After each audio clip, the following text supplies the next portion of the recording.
Kingdom movie యొక్క US premier review release కావడం జరిగింది. మూవీ ఎలా ఉంది అంటే బొమ్మ బ్లాక్ బస్టరేనట. ఈ మూవీ భారీ అంచనాలతో ఈ గురువారం రిలీజ్ కాబోతుంది. అంతకంటే ముందుగానే యుఎస్ ప్రీమియర్ రిలీజ్ కావడం జరిగింది. ముఖ్యంగా ఈ కింగ్డమ్ మూవీ ఒక స్పై అండ్ యాక్షన్ డ్రామా మూవీగా తెరకెక్కింది. ఈ మూవీలో భాగ్యశ్రీ గారు హీరోయిన్ గా, సత్యదేవ్ గారు విజయ్ దేవరకొండ గారి అన్నయ్య పాత్రలో నటించారు. అయితే ఈ మూవీ యొక్క మెయిన్ రన్ టైం వచ్చేసి 2 hours 40 minutes గా ఉంది అట. అయితే ఈ మూవీ యొక్క మెయిన్ కోర్ పాయింట్లోకి వెళ్ళిపోతే, స్టోరీ విషయానికి వస్తే, కింగ్డమ్ స్టోరీ మొత్తం మన హీరో అయిన సూరి అలియాస్ విజయ్ దేవరకొండ గారి చుట్టూ తిరుగుతుంది. అతను ఒక అత్యవసర ఆపరేషన్ కోసం అండర్ కవర్ స్పైగా మారాల్సి వస్తుంది. ఈ క్రమంలో శ్రీలంకకు వెళ్ళిన సూరి అలియాస్ విజయ్ దేవరకొండ గారు అక్కడ ఒక క్రిమినల్ మాఫియా డాన్ గా ఉన్న వ్యక్తి తన సొంత అన్నయ్య అని తెలుసుకుంటాడు.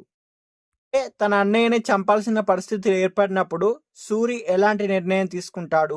మాఫియాలో ఉన్న తన అన్నయ్య, ప్రజలకు సహాయం చేసే తన అన్నయ్య, అసలు శివ నేపథ్యం ఏంటి? సూరి జీవితం ఎలాంటి మలుపులు తిరుగుతుంది? తన లక్ష్యాన్ని ఎలా చేరుకుంటాడు అన్నది మిగతా కింగ్డమ్ యొక్క స్టోరీ. పూర్తి స్టోరీ తెలియాలంటే మనం మూవీ చూడాల్సిందే. అయితే ట్రైలర్లోనే స్టోరీ మొత్తాన్ని చెప్పేశారు డైరెక్టర్. సినిమాను మాత్రం చాలా ఆసక్తికరంగా తెరకెక్కించాడట. ఫస్ట్ హాఫ్ లో మాత్రం యాక్షన్ డ్రామాగా తెరకెక్కించిన డైరెక్టర్ ఇంటర్వెల్లో వచ్చే ట్విస్ట్ తో మంచి ఫీల్ అనేది కలుగుతుందట. సెకండ్ హాఫ్ లో మాత్రం సినిమాను పూర్తిగా వేరే మలుపులోకి తిప్పుతుందని, వేరే అనుభూతిని ఇస్తుందని అభిప్రాయపడుతున్నారు.